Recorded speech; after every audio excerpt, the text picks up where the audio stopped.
Hello दोस्तों, नमस्कार। आप सभी साथियों का स्वागत है आपके अपने यूट्यूब चैनल एक्सेस एकेडमी पर। उत्तर प्रदेश के सभी सरकारी विभागों के 7 लाख से अधिक आउटसोर्स कर्मियों के लिए गुड न्यूज और धमाकेदार खबर निकलकर सामने आ रही है, जिसको आप सभी के साथ इस वीडियो के माध्यम से शेयर करने वाले हैं। आप सभी से निवेदन है कि वीडियो को बिना स्किप किए हुए अंत तक देखें, जिससे वीडियो में शेयर की गई सारी इंफॉर्मेशन आप आसानी से समझ सकें। वीडियो में आगे बढ़ने से पहले छोटी सी रिक्वेस्ट है, प्लीज वीडियो को लाइक करें, सभी साथियों में शेयर कर दीजिए इस ऑफिशियल अपडेट को। और जितने भाई बहन चैनल पर पहली बार विजिट कर रहे हैं और अभी तक चैनल से नहीं जुड़े हैं, तो प्लीज चैनल को सब्सक्राइब करके बेल आइकन जरूर दबा लें आगे की लेटेस्ट और ऑफिशियल अपडेट पाने के लिए। तो आइए दोस्तों, शुरू करते हैं आज की धमाकेदार और गुड न्यूज का यह वीडियो। साथियों, उत्तर प्रदेश के सभी विभागों में कार्य करने वाले 7 लाख से अधिक आउटसोर्स कर्मियों के भविष्य को संरक्षित करने तथा शोषण से निजात दिलाने के लिए उत्तर प्रदेश सरकार की तरफ से आउटसोर्स सेवा निगम के गठन को लेकर के फाइनली आप सभी का जो प्रश्न था उस पर विराम लगाते हुए अनाउंसमेंट कर दिया गया है कि इसी महीने आउटसोर्स सेवा निगम का गठन कर लिया जाएगा और आउटसोर्स कर्मियों के भविष्य को सुरक्षित तथा संरक्षित करने वाली आउटसोर्स सेवा नियमावली भी इसी महीने जारी कर दी जाएगी। कुछ बड़ी अपडेट कल माननीय मुख्यमंत्री योगी आदित्यनाथ जी से मुलाकात के बाद आउटसोर्स सेवा निगम, आउटसोर्स सेवा नियमावली और वेतन वृद्धि को लेकर के आ रही हैं, जिसको आप सभी लोगों के साथ शेयर करेंगे। पैसेंस पूर्वक वीडियो में अंत तक बने रहें। तो दोस्तों, उत्तर प्रदेश के आउटसोर्स कर्मियों का इंतजार बहुत जल्द समाप्त होने वाला है। आउटसोर्स सेवा निगम के गठन, आउटसोर्स सेवा नियमावली और वेतन वृद्धि को लेकर के उत्तर प्रदेश सरकार के मुख्य सचिव की तरफ से कल सारी चीजें बिल्कुल क्रिस्टल क्लियर कर दी गई जब मुलाकात की गई थी उसके बाद में।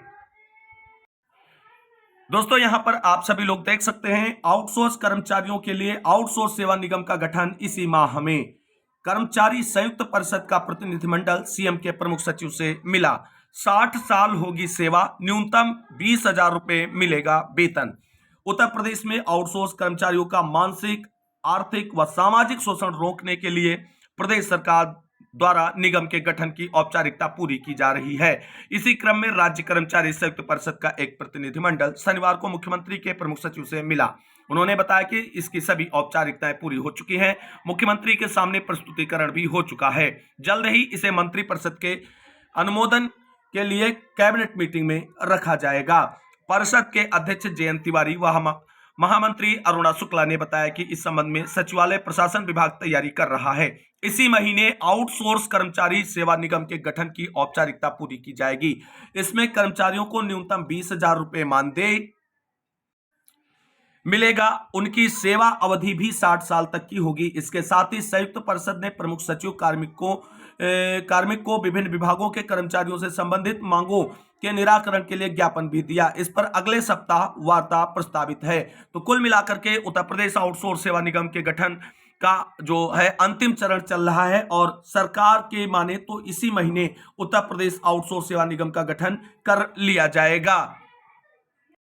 यहां पर आप सभी लोग देख सकते हैं, अमृत विचार पत्रिका की तरफ से भी आउटसोर्स सेवा निगम के गठन को लेकर के खबर छापी गई, जिसमें आउटसोर्स निगम के लिए कैबिनेट में प्रस्ताव जल्द। यहां पर आप सभी लोग देख सकते हैं, कल की जो मुलाकात की गई है मुख्यमंत्री के प्रमुख सचिव संजय प्रसाद जी से, उसकी जानकारी यहां पर भी शेयर की गई है।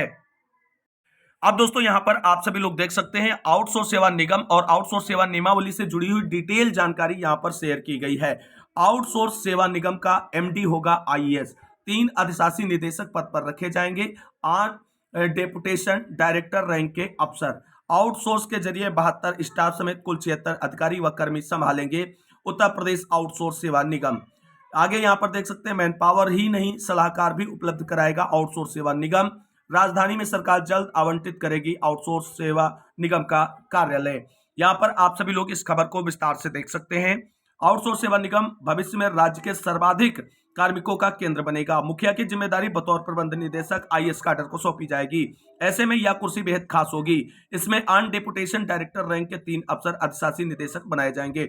इसके अलावा आउटसोर्स पर 72 स्टाफ होंगे। निगम वर्तमान में कार्यरत करीब 11 लाख संविदा कर्मियों की नौकरी सुरक्षित करते हुए लाखों नए चयन पर अंतिम मुहर लगाएगा। साथ ही अनुशासनहीनता या गड़बड़ियां पाए जाने पर कार्मिकों को बाहर करने का सुपर अधिकार भी होगा। आउटसोर्स सेवा निगम मुख्यालय दायित्व प्रबंध निदेशक एमडी का होगा। इस पद पर काडर पोस्ट यानी आईएएस तैनात होंगे। इनके तीन अधीन 75 अधिकारियों व कर्मचारियों की फौज काम करेगी। प्रबंध निदेशक को मुख्य सचिव की अध्यक्षता वाले बोर्ड ऑफ डायरेक्टर्स के निर्देशों का अनुपालन करना होगा। निगम मुख्यालय में एमडी के बाद 3 अधिशासी निदेशक रखे जाएंगे। यह ऑन डेपुटेशन डायरेक्टर रैंक के अफसर होंगे, जिन्हें उनका सरकार से तय वेतनमान मिलेगा। इसके बाद के सभी स्टाफ आउटसोर्स से रखे जाएंगे।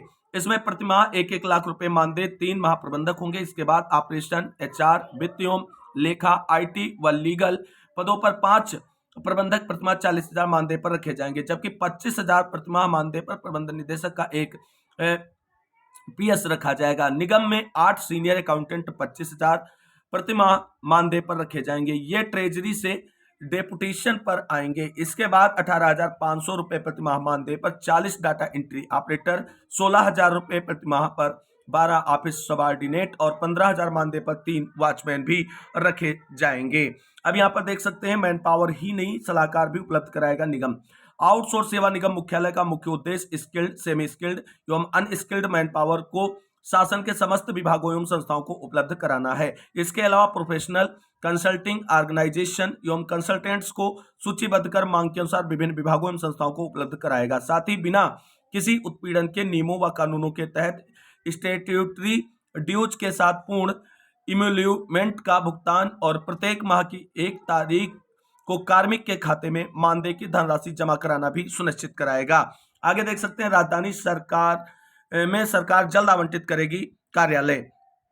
आउटसोर्स सेवा निगम मुख्यालय के लिए योगी सरकार जल्द कार्यालय आवंटन करने जा रही। प्रबंध निदेशक की तैनाती होते ही कार्य संचालन के लिए सभी स्टाफ का चयन शुरू होगा। इसके बाद सेवा प्रदाता संस्थाओं के जरिए पहले से कार्य कर रहे 11 लाख से अधिक कार्मिकों का पोर्टल बनाने और उनका नए सिरे से संबंधित विभागों की चयन समितियों से 60 साल तक की आयु तक काम करने के लिए ब्यौरा मांगने के बाद निगम से प्लेसमेंट इंफॉर्मेशन लेटर और आईडी कार्ड पोर्टल के माध्यम से संबंधित समिति के अध्यक्ष को भेजा जाएगा, जहां से समिति का अध्यक्ष डिजिटल हस्ताक्षर कर कार्मिक को वितरित करेगा। इतनी प्रक्रिया पूरी होने के बाद ही खाली पदों पर नई नियुक्तियां शुरू करेगा उत्तर प्रदेश आउटसोर्स सेवा निगम। अब दोस्तों यहां पर सबसे बड़ा प्रश्न जो आप सभी का आ रहा था, क्या सर सभी विभागों में जो कार्य कर रहे हैं पहले से आउटसोर्स कर्मी, उन्हें निकालकर नए सिरे से आउटसोर्स सेवा निगम भर्तियां करेगा? बिल्कुल भी नहीं। जो पहले से आउटसोर्स कर्मी जिस किसी विभाग में कार्य कर रहे हैं उनको निकाला नहीं जाएगा। उन्हीं कर्मियों का डाटा आउटसोर्स सेवा निगम पोर्टल पर अपलोड करा लेगा और उनको नए सिरे से आउटसोर्स सेवा नियमावली के तहत लाया जाएगा। किसी की नौकरी नहीं जाएगी। नई भर्तियां पहले पुराने जो कार्यरत आउटसोर्स कर्मी हैं उनके भविष्य को संरक्षित करते हुए पोर्टल पूरी डिटेल जानकारी लेकर के उनको कार्ड वगैरह सब वितरित करने के बाद में नई भर्तियां आउटसोर्स सेवा निगम की तरफ से आउटसोर्सिंग कर्मियों के रूप में निकाली जाएंगी। और कुछ भाई बहनों का प्रश्न रहता है कि सर 93 विभाग वो कौन कौन से हैं? तो दोस्तों आप सभी को बता दें, आउटसोर्स भर्तियां किसी स्पेशल विभाग में नहीं की जाती हैं। हर एक सरकारी विभाग आउटसोर्स कर्मियों को अपने यहां नौकरी पर रख सकता है। तो सरकार के जितने विभाग हैं ऐसा कोई विभाग नहीं जिसमें आउटसोर्स कर्मी ना हो। तो परेशान ना हो, हर एक विभाग के आउटसोर्स कर्मी की सेवा अब आउटसोर्स सेवा निगम के अधीन होगी। किसी की नौकरी नहीं जाएगी। ये चीजें आपको बिल्कुल क्रिस्टल क्लियर समझनी है। अब विभागवार आउटसोर्स कर्मी नियुक्त किए जाते हैं, तो इसमें किसी स्पेशल विभाग की बात नहीं। जैसे शिक्षा विभाग है, स्वास्थ्य विभाग है, पंचायत विभाग है, इन सभी विभागों में आउटसोर्स कर्मी है। तो सभी विभागों के आउटसोर्स कर्मियों को आउटसोर्स सेवा निगम के अंतर्गत लाया जाएगा और नई आउटसोर्स सेवा नियमावली का लाभ उन्हें दिया जाएगा।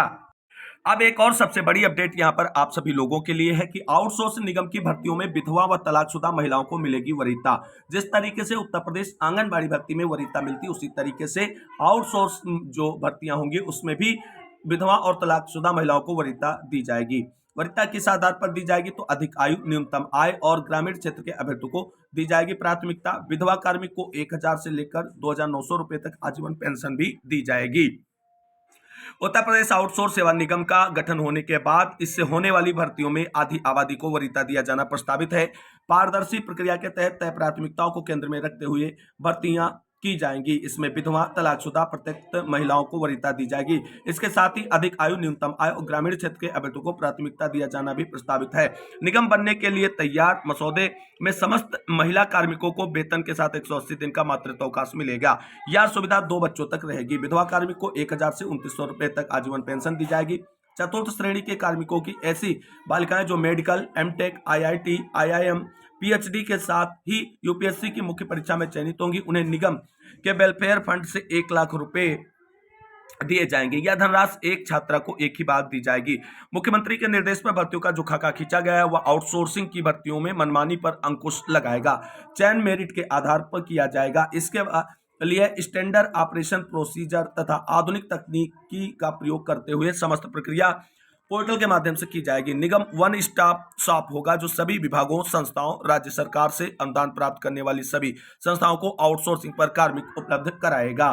तो कुल मिलाकर के उत्तर प्रदेश के 7 लाख से अधिक आउटसोर्स कर्मियों के लिए गुड न्यूज जो है वो फाइनली आउटसोर्स सेवा निगम के गठन और आउटसोर्स सेवा नियमावली को लेकर के है और इसका इंतजार अगली कैबिनेट मीटिंग में समाप्त होने वाला है और सभी आउटसोर्स कर्मियों को बहुत जल्द गुड न्यूज मिलने वाली है आउटसोर्स सेवा निगम के साथ साथ वेतन वृद्धि की। तो इस धमाकेदार अपडेट के साथ इस वीडियो में बस इतना ही। इस वीडियो को अंत तक देखने वाले सभी भाई बहनों को तहे दिल से शुक्रिया, बहुत बहुत धन्यवाद। मिलते हैं एक और नई वीडियो में लेटेस्ट और धमाकेदार अपडेट के साथ। तब तक के लिए सभी साथियों को जय हिंद, जय भारत, वंदे मातरम।